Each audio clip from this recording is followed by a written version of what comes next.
इस खास ऐतिहासिक विश्लेषण में आपका स्वागत है। आज हम भारत के इतिहास के एक बेहद दिलचस्प और जटिल दौर की बात करने वाले हैं। 1858 से लेकर 1947 तक के वो 90 साल, जिन्होंने आधुनिक दक्षिण एशिया की पूरी शक्ल ही बदल कर रख दी। बिना किसी लाग लपेट या पूर्वाग्रह के आइए सीधे ऐतिहासिक दस्तावेजों और तथ्यों के पन्नों में चलते हैं। इस चर्चा को थोड़ा आसान बनाने के लिए हमने इसे 5 मुख्य हिस्सों में बांटा है। हम बात करेंगे साम्राज्य के विस्तार की, ब्रिटिश भारत और रियासतों के सिस्टम की, नए कानून और शिक्षा की, अर्थव्यवस्था और पूंजीवाद की, और आखिर में समाज सुधार और राष्ट्रवाद के उदय की। चलिए शुरू करते हैं। इतिहास को समझने के लिए टाइमलाइन सबसे जरूरी होती है ना? तो हमारी कहानी शुरू होती है 1857 की क्रांति के ठीक बाद 1858 से, जब ईस्ट इंडिया कंपनी की सत्ता खत्म हो गई और ब्रिटिश क्राउन ने सीधा कंट्रोल ले लिया। वहां से लेकर 1947 में मिली आज़ादी और विभाजन तक का ये सफर अपने आप में एक सदी के बड़े बदलावों की कहानी है। तो आइए सबसे पहले बात करते हैं भाग 1 की, साम्राज्य का विस्तार और इसका भौगोलिक दायरा। अब देखिए, अगर हम आधिकारिक रिकॉर्ड्स खंगालें तो पता चलता है कि ये साम्राज्य सिर्फ आज के भारत, पाकिस्तान या बांग्लादेश तक ही सीमित नहीं था। पुर्तगाली गोवा और फ्रांसीसी पुदुचेरी जैसे कुछ हिस्से जरूर इससे बाहर थे, लेकिन क्या आपको पता है कि इनका नियंत्रण मिडिल ईस्ट में अदन से लेकर पूर्व में बर्मा और यहाँ तक कि सिंगापुर तक फैला हुआ था। और एक बड़ा दिलचस्प ऐतिहासिक तथ्य ये भी है कि फारस की खाड़ी के कई देशों में भारतीय रुपया ही आधिकारिक मुद्रा के तौर पर इस्तेमाल किया जाता था। मतलब इनका प्रशासनिक ढांचा सच में बहुत विशाल था। आगे बढ़ते हैं भाग 2 की तरफ, ब्रिटिश भारत, रियासतें और प्रशासन की दोहरी प्रणाली। इतने बड़े इलाके को कंट्रोल करना कोई आसान काम तो था नहीं, तो इसके लिए अंग्रेजों ने एक बड़ी ही चालाक दोहरी रणनीति अपनाई। एक तरफ तो था ब्रिटिश भारत, जहां क्राउन का सीधा और एकदम सख्त राज चलता था, और दूसरी तरफ थी 565 से भी ज्यादा रियासतें। इन रियासतों में लोकल राजाओं और नवाबों को राज करने की छूट तो थी, लेकिन सर्वोच्च सत्ता ब्रिटिश ताज के ही पास थी। अब जरा 1901 के इन आंकड़ों पर नजर डालिए। जो सीधे शासन वाले प्रांत थे, उनके बीच में आपको एक गजब का अंतर दिखेगा। मिसाल के तौर पर बंगाल को ही ले लीजिए। उस वक्त बंगाल की आबादी 7.5 करोड़ थी, जो उस समय के कई बड़े यूरोपीय देशों की कुल आबादी से भी कहीं ज्यादा थी।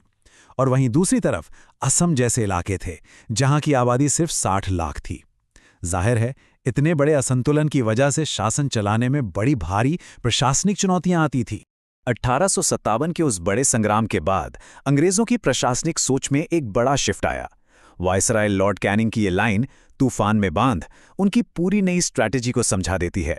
दरअसल ब्रिटिश अधिकारियों ने उन रियासतों के राजाओं और जमींदारों को जमकर इनाम दिए जिन्होंने 1857 में उनका साथ दिया था।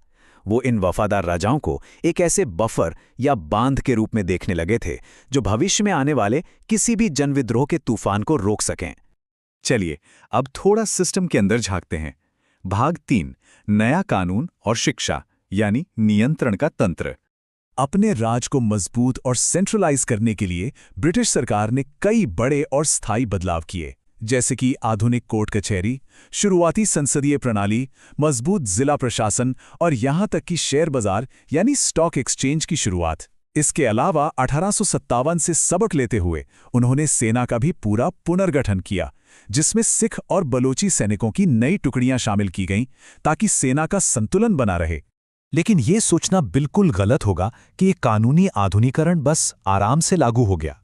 जब प्रशासन ने जन्म, मृत्यु और शादी का रजिस्ट्रेशन या जनगणना जैसी चीजें अनिवार्य करनी चाहीं, तो समाज में इसका जबरदस्त विरोध हुआ। खासकर महिला निजता और पर्दा प्रथा जैसे नियमों को लेकर हिंदू और मुस्लिम दोनों ही समुदायों ने इन नए कानूनों का कड़ा विरोध किया। पारंपरिक जीवन शैली और नए पश्चिमी कानूनों के बीच ये एक बहुत बड़ा टकराव था। और सिर्फ कानून ही नहीं, शिक्षा के मैदान में भी एक बहुत ही सुनियोजित बदलाव किया गया। मैकालेवाद के नाम से जानी जाने वाली इन नीतियों ने तो पूरी शिक्षा व्यवस्था की शक्ल ही बदल दी। सरकारी कामकाज की भाषा फारसी से हटाकर रातों रात अंग्रेजी कर दी गई।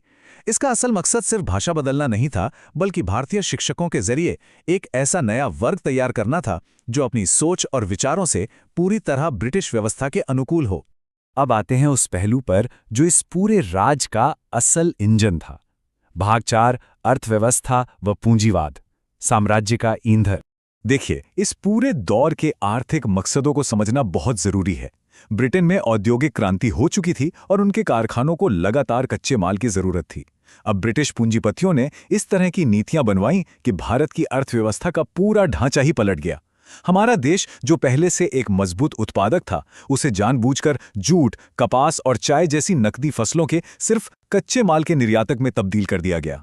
और इस नीति का नतीजा क्या हुआ? ये एक आंकड़ा सब कुछ बयां कर देता है। ऐतिहासिक डेटा बताता है कि औपनिवेशिक काल के दौरान ग्लोबल जीडीपी में भारतीय उपमहाद्वीप की हिस्सेदारी लगभग 20% से गिरकर मात्र 5% रह गई। पूरी दुनिया की अर्थव्यवस्था के लिहाज से ये एक बहुत ही भयानक गिरावट थी। हालात इतने खराब थे कि 1880 से 1920 के बीच, यानी पूरे 40 सालों में, भारतीय अर्थव्यवस्था और आबादी की ग्रोथ रेट मुश्किल से 1% रही। इसका सीधा सा मतलब यह था कि लोगों की प्रति व्यक्ति आय पूरी तरह से रुक गई थी। वहीं दूसरी तरफ आम किसानों के लिए रोजमर्रा का जीवन और महंगाई लगातार बढ़ती जा रही थी। इन गहरे आर्थिक और सामाजिक बदलावों का एक सीधा असर होना ही था। और वहीं से आता है हमारा अंतिम भाग, समाज सुधार और राष्ट्रवाद, घर्षण और प्रतिक्रिया। 19वीं सदी के आखिर तक आते आते समाज में असंतोष की आग सुलगने लगी थी। 1880 के दशक में कई बड़े सामाजिक आंदोलन शुरू हुए। पंडित रमाबाई जैसी साहसी महिलाओं ने विधवा पुनर्विवाह और महिला अधिकारों के लिए आवाज उठाई। वहीं गोपाल कृष्ण गोखले ने सर्वेंट्स ऑफ इंडिया सोसाइटी बनाई और गरीबी और छुआछूत जैसी कुरीतियों को मिटाने पर जोर दिया। दिलचस्प बात यह है कि यही वो दौर था जब विशुद्ध सामाजिक सुधार धीरे धीरे राजनीतिक राष्ट्रवाद में बदलने लगा था। अब जैसे जैसे ये राष्ट्रवादी भावना बढ़ी तो वैचारिक मतभेद भी सामने आए। 1907 तक राजनीतिक नेतृत्व साफ तौर पर दो हिस्सों में बंट गया। एक तरफ थे गोखले जैसे नेताओं का नरम दल, जिनका मानना था कि हमें संवैधानिक सुधारों और कानूनों के जरिए बदलाव लाना चाहिए, और दूसरी तरफ था बाल गंगाधर तिलक, श्री अरविंदो और लाला लाजपत राय के नेतृत्व वाला गरम दल, जिनका साफ मानना था कि आज़ादी और बदलाव के लिए आक्रामक जन आंदोलन ही इकलौता रास्ता है। इस दौर की एक बड़ी ही कमाल की ऐतिहासिक घटना है जो हमें बताती है कि कैसे संस्कृति का इस्तेमाल राजनीति के लिए किया गया।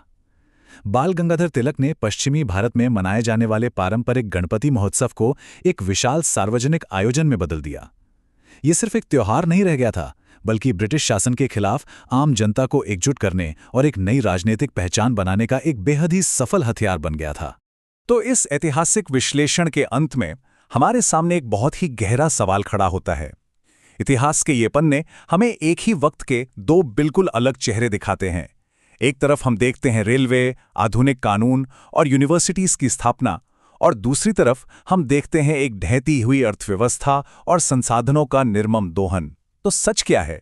क्या ब्रिटिश राज वाकई संस्थागत आधुनिकीकरण का युग था, या फिर महज पूंजीवादी आर्थिक शोषण का एक साधन? ये एक ऐसा सवाल है जो इतिहास को समझने वालों के बीच हमेशा एक बड़ी बहस का मुद्दा बना रहेगा। इस विश्लेषण में हमारे साथ जुड़ने के लिए बहुत बहुत धन्यवाद।